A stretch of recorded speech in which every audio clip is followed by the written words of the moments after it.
Pronto aí, ó. Gabriel? Pronto aí, ó. Senta no seu lugar. Tá escutando coisa aí.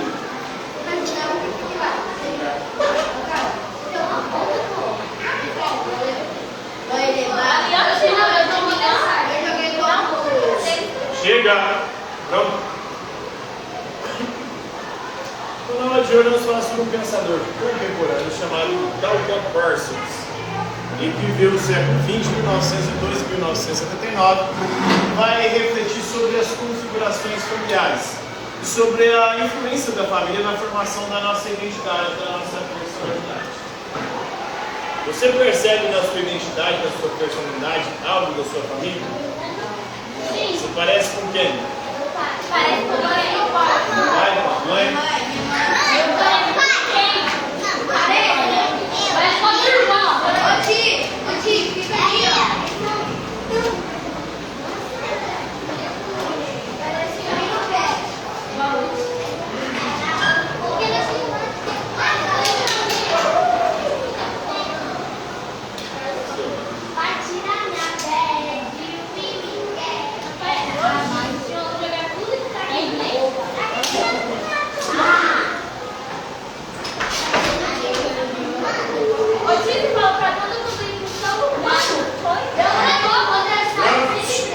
Continuando.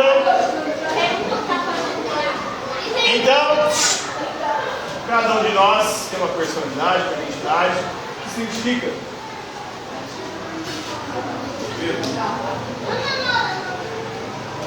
Nós temos uma personalidade e identidade que se identifica em alguns aspectos com nossos pais, com o pai, com a mãe, ou com algum parente, com uma pessoa com quem a gente convive. Então as famílias, elas são fábricas aí que produzem a nossa personalidade, as personalidades humanas. E é nesse processo de socialização, desde crianças, que a gente vai formando a nossa personalidade e a nossa identidade, até atingir uma estabilização. O começo é um período de formação na infância, na adolescência.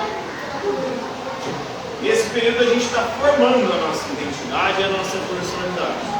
Então a gente está agregando elementos do meio, das pessoas com quem a gente convive, especialmente os familiares. No primeiro momento, depois passa na escola também, a gente vai formar a nossa identidade e personalidade através dos colegas, através dos professores, das pessoas que a gente vai tomando como referência fora do ambiente familiar. A reflexão sobre a família, ela começa no século XIX, pelo menos no campo da sociologia, essa ciência de você compreender as sociedades humanas. Em 1893, na obra Divisão, da divisão do trabalho social do Emile Durkheim, ele sugeriu que as divisões do trabalho, são essenciais para manter a ordem econômica, moral e social. E essas divisões do trabalho dividem também o que é papel do homem e o que é papel da mulher, o que é trabalho do homem e o que é trabalho da mulher. Então, nessa divisão social do trabalho, a partir do ofício que alguém desempenha, aquele ofício também influencia a nossa identidade e a nossa personalidade. E as culturas têm formas diferentes de conceber os trabalhos. Em algumas culturas, alguns tipos de trabalho são predominantemente masculinos. Em outras, esse mesmo trabalho que não é masculino é feminino. Estava dando aula mais cedo outra sala falando sobre a Margaret Mead, que ela fez estudos e percebeu que em algumas sociedades são os homens que cuidam das crianças, não as mulheres. Tem algumas sociedades que as mulheres são guerreiras, elas fazem parte do exército. Em outras sociedades elas são as líderes políticas da comunidade. Tem sociedades que a mulher pode ter vários maridos. Então existem diferentes configurações. O Durkheim vai perceber aqui que houve ao longo da história humana uma divisão do trabalho social. Antigamente, nas sociedades menos complexas, todos caçavam, pescavam e coletavam. Chega um momento que houve uma divisão. A primeira divisão foi entre homens e mulheres. O homem passou só a caçar e pescar, a mulher passou a coletar e a cuidar da prole, dos filhos. Mas essa configuração, lembrando que não é universal. Em várias outras culturas, isso se configurou de outras maneiras. Mas o Durkheim estava no século XIX. Ele não teve contato com tantas culturas assim para poder desenvolver isso na sua teoria. Depois, em 1938, o sociólogo norte-americano Louis Wirth, ele alega aí que a industrialização está destruindo muitas famílias e comunidades.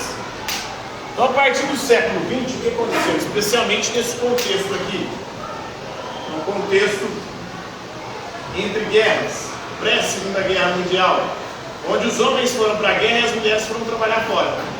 E aí, quando os homens voltaram da guerra, as mulheres não voltaram para o trabalho doméstico. As mulheres continuaram trabalhando fora. Isso começou a gerar uma série de problemas. Primeiro, o valor do salário diminuiu, porque agora tinha mais mão de obra ofertando no mercado de trabalho.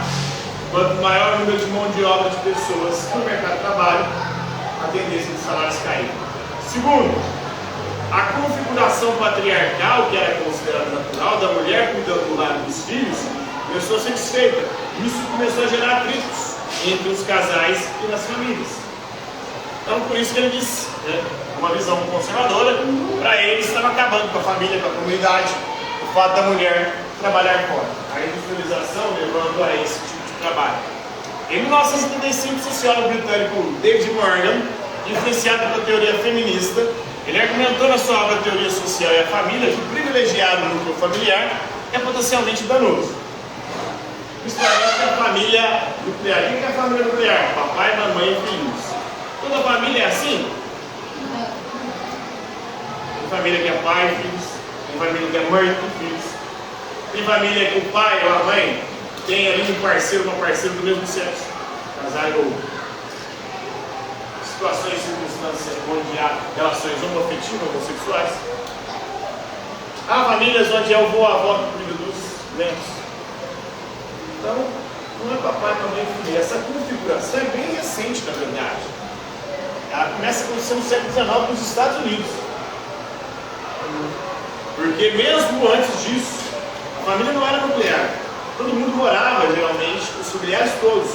Avós, filhos, netos, bisnetos, tudo na mesma casa. Uma casa grande, as casas eram bem maiores. A família morava em periferia. Não era essa família nuclear separadista, papai, mamãe e filhos. Essa configuração é bem recente, uma configuração capitalista e individualista. Então, esse negócio de você tem certa idade, tem que sair de casa e morar sozinho, ou constituir sua família e morar com sua mulher e seus filhos. Essa configuração é nova, é recente e não é universal. A gente olha para a nossa história, a história da humanidade, a história da cultura brasileira, a história de outros povos. Se pensar numa tribo indígena, não tinha uma oca para cada casal. Na verdade, as habitações eram comunitárias. E isso, um grande, ou da maior parte das sociedades humanas, sempre foi comunitário.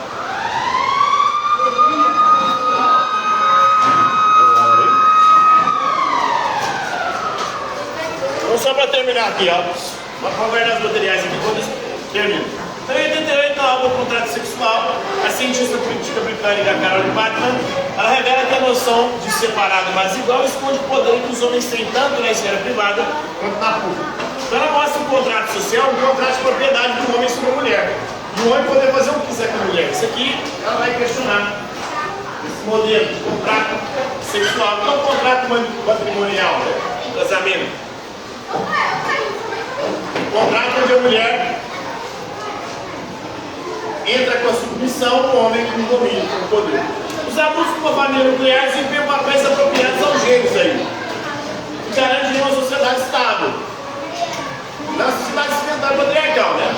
As crianças aprendem seus papéis de gênero com os pais.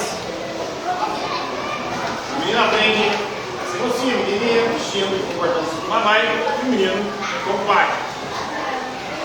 E aí essa é a visão de famílias felizes. Mas será que só esse modelo de família é feliz?